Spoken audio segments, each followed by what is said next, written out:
बिस्मिल्लाहिर्रहमानिर्रहीम। अंजुमन फ़रोग़ उर्दू के इस यूट्यूब चैनल में आपका पुरजोश खैर मक़दम है। आपसे गुजारिश है कि दूर दराज़ इलाक़ों में जहाँ उर्दू के असातिज़ा नहीं हैं और आपके दोस्त अहबाब 8वीं जमात, 9वीं जमात, 10वीं जमात या 11-12 में हैं, उनको ये वीडियो ज़रूर फॉरवर्ड करें ताकि वो भी इससे मुस्तफ़ीद हो सकें। आज हम 10th क्लास के हवाले से बात करेंगे। 10th क्लास में 3 अफ़साने शामिल हैं। पहला अफ़साना हमने पढ़ लिया भोला राजेंद्र सिंह बेदी का। दूसरा अफ़साना हमने पढ़ लिया नया कानून सादत हसन मंटो का। आज तीसरा अफ़साना हम पढ़ेंगे हयातुल्लाह अंसारी का मशहूर अफ़साना है। अफ़साने का नाम है भीख। भीख उनके नुमाइंदा अफ़सानों में से एक है। इसमें हयातुल्लाह अंसारी ने एक फ़र्क को वाज़ेह करने की कोशिश की है। इसमें 2 किरदार को उन्होंने पेश किया है। पहला किरदार कैलाश है जो पिथौरागढ़ से होते हुए मोती नगर आता है, सैरो सियाह के गरज से पहाड़ी इलाके में आता है। और दूसरा किरदार ख़ुद पहाड़ी इलाके का है जो एक बच्ची है और वो अपने साथ 5-6 भाई बहनों का पेट पाल रही है। दोनों तहज़ीब के तसादुम को उन्होंने दिखाने की कोशिश की है कि एक आदमी जिसके पास बहुत पैसे हैं और वो घूमने की गर्ज से पहाड़ी इलाके में आता है, और दूसरी तरफ एक ऐसा किरदार है जो खाने को मुहताज है और वो उस पर घर की सारी ज़िम्मेदारियां हैं। माँ बाप का कुछ पता नहीं है। अफ़साने में कहीं ज़िक्र नहीं हुआ कि रजनी का कोई माँ बाप भी है। कैलाश जब मोती नगर दाखिल होता है तो वो घूमने की गर्ज से आता है। अपनी बहनों को छोड़कर होटल में वो ख़ुद सैर व सियाहत के लिए निकल पड़ता है और उसके पास एक थर्मास है, मतलब उसने चाय की प्याली रखी हुई है। और वो उसे भारी मालूम होने की वजह से रजनी उससे कहती है, कहीं रास्ते में मिल जाती है, कहती है कि मालिक, अगर मैं आपका झोला उठा लूँ तो आपको अच्छा लगेगा ना? तो कहा ठीक है, बिल्कुल आप उठा सकते हैं, कोई मसला नहीं है। तो वो झोला उठा लेती है, थर्मास उठाकर चलती है और जगह जगह इनको चाय पेश करती है। तो ये उस बात से बहुत खुश होते हैं और कहते हैं, पूछते हैं कि तुम्हारा क्या बैकग्राउंड है। तो वो बैकग्राउंड तो नहीं बताती है, अलबत्ता कहती है कि हाँ मैं हूँ। तो ये पेशकश ये रखते हैं कि तुम मेरे साथ शहर चलो, वहाँ तुम्हें मैं रखूँगा और तुम्हें किसी तरह की दिक्कत नहीं होगी। वो ये बताना भूल जाती है कि मेरे और भी भाई बहन हैं, 5-6 जो भी है, हर तरह का नाम उसमें लिखा हुआ है अफ़साने में। तो वो ये नहीं बताती है, लेकिन वो कहता है कि तुम मेरे साथ शहर चलना, मैं तुम्हें ले जाऊंगा। फिर वो घर चली जाती है, बहुत खुश व खुर्रम रहती है, अपने भाई बहनों को बताती है कि कल हम लोग ये जो झोपड़ी नुमा घर है जिसमें हम हमेशा जानवरों से डरते हैं, अपनी जान का ख़तरा मोल लेकर हम लोग रात भर सो नहीं पाते हैं, अब वो हमें मैसर नहीं है। अब इंशाअल्लाह हमारे दिन फिर जाएंगे। लेकिन जब दूसरे दिन कैलाश के होटल में कदम रखती है तो लोग कहते हैं, उसकी बहन दरवाज़ा खोलती है और कहती है कौन हो? तो कहता है कि मुझे भैया ने बुलाया है। जब कैलाश उन्हें देखता है तो वो दंग रह जाता है और वो बहुत गुस्सा हो जाता है कि तुमने पहले क्यों नहीं बताया कि मेरे 5-6 भाई बहन भी हैं। लिहाजा वो ले आने के लिए राज़ी नहीं होता है और वो उनको 2 रुपये थमाता है और वो 2 रुपये लेकर वापस चले आते हैं। यहीं पर कहानी ख़त्म हो जाती है। इसमें हयातुल्लाह अंसारी ने ये दिखाने की कोशिश की है कि 2 तबक़े का जो मिजाज है वो किस तरह का मिजाज है। एक की नुमाइंदगी कैलाश कर रहा है जो अमीर तबक़े का है, और दूसरी तबक़े की नुमाइंदगी रजनी कर रही है जो छोटे तबक़े की है या फिर गरीब तबक़े से ताल्लुक़ रखती है।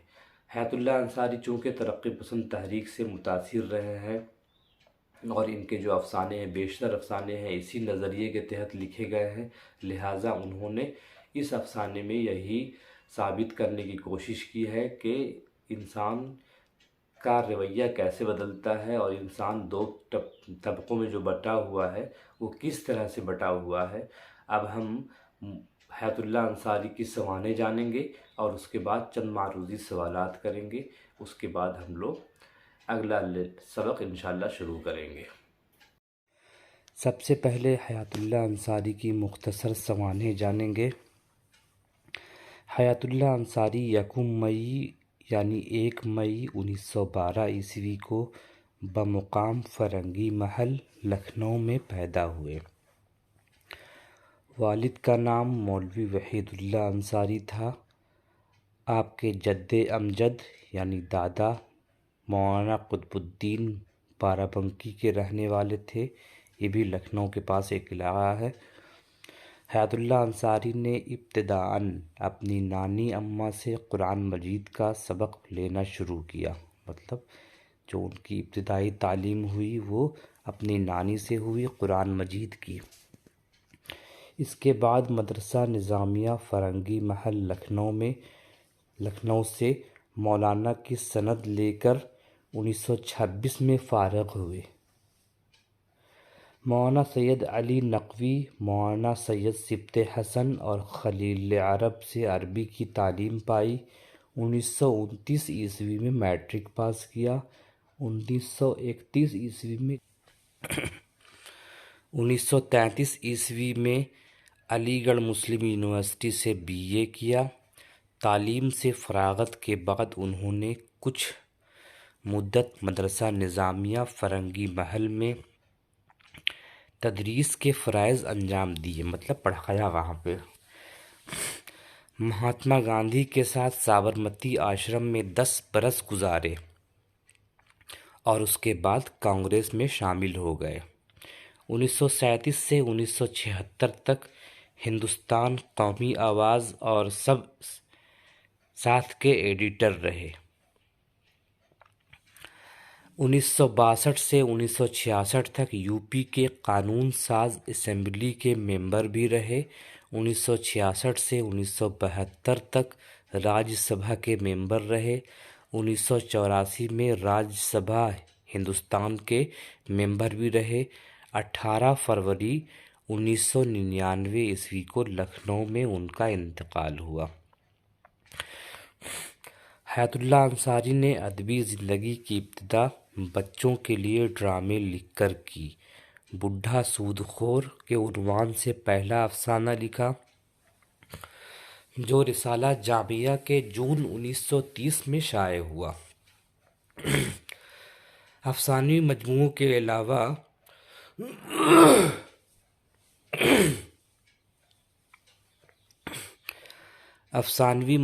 کے علاوہ ناول بھی لکھے، جن میں لہو کے پھول 5 جلدیں 1969، مدار 1981 اور گھروندہ 1982 قابل ذکر ہیں۔ جدیدیت کی سیر کے عنوان سے ایک تنقیدی کتاب بھی 1988 میں لکھی۔ ادبی اعترافات کے طور پر مراکش یونیورسٹی کی الکفایۃ الفکریہ کی اعزازی ڈاکٹریٹ کی ڈگری اور لہو کے پھول پر 1970 میں ساہتیہ اکیڈمی ایوارڈ قابل ذکر ہے۔ ان کے افسانوی مجموعے حسب ذیل ہیں۔ پہلا مجموعہ ہے انوکھی مصیبت 1939، دوسرا مجموعہ ہے بھرے بازار میں 1945، تیسرا مجموعہ ہے شکستہ کنگورے 1955، چوتھا مجموعہ ہے ٹھکانہ 1991۔ نصاب میں شامل ان کا افسانہ بھیک ان کے مشہور افسانوی مجموعے شکستہ کنگورے میں شامل ہے۔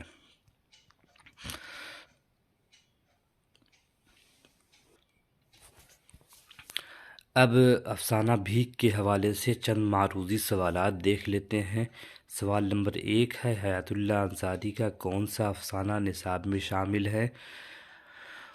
A ہے شکر گزار آنکھیں، B ہے بھیک، C ہے 2.5 سیر آٹا، D ہے نمک۔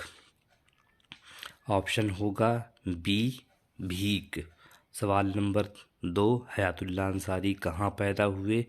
A دہلی، B علی گڑھ، C لکھنؤ، D امرتسر۔ جواب ہوگا C لکھنؤ۔ سوال نمبر 3، حیات اللہ انصاری نے BA کہاں سے پاس کیا؟ A Delhi university, B Jamia Osmania, C Jamia Millia Islamia, D علی گڑھ مسلم یونیورسٹی۔ جواب ہوگا D علی گڑھ مسلم یونیورسٹی۔ سوال نمبر 4 ہے حیات اللہ انصاری نے کس صنف میں طبع آزمائی نہیں کی؟ اے انشائیہ، بی ناول، سی افسانہ، ڈی تنقید۔ انہوں نے ناول لکھا، افسانہ لکھا، تنقید لکھی، انشائیہ نہیں لکھا، اس کے لیے جواب ہوگا اے انشائیہ۔ سوال نمبر 5 حیات اللہ انصاری کا افسانہ بھی کس مجموعے میں شامل ہے؟ اے بھرے بازار میں، بی ٹھکانہ، سی انوکھی مصیبت، ڈی شکستہ کنگورے۔ جواب ہوگا ڈی شکستہ کنگورے۔ سوال نمبر 6 ہے افسانہ بھیک کا مرکزی کردار کون ہے؟ A Madhu, B Rajni, C Maya, D Gama. اس کا جواب ہوگا رجنی، بی۔ سوال نمبر 7 ہے رجنی کی ملاقات موتی نگر میں کس سے ہوتی ہے؟ اے سبھاش، B Vikas, C Akash, D Kailash. اس کا جواب ہوگا ڈی کیلاش۔ سوال نمبر 8 ہے کیلاش نے رجنی کے ہاتھ پر کتنے روپے رکھے؟ اے 1، بی 2، سی 3، ڈی 4۔ اس کا جواب ہوگا بی 2 روپے رکھے تھے۔ سوال نمبر 9 ہے حیات اللہ انصاری کس تحریک سے وابستہ تھے؟ اے رومانیت، بی ترقی پسند تحریک، سی جدیدیت، ڈی مابعد جدیدیت۔ اس کا جواب ہوگا بی ترقی پسند تحریک۔ سوال نمبر 10 ہے حیات اللہ انصاری کا انتقال کب ہوا؟ اے 1999، بی 1897، سی 2022، ڈی 1947۔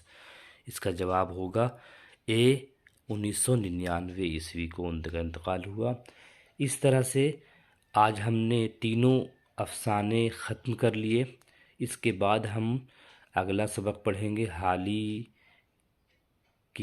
کا سبق ہے، اس کا نام ہے سر سید کا بچپن۔ اسے ہم کل انشاءاللہ پڑھیں گے۔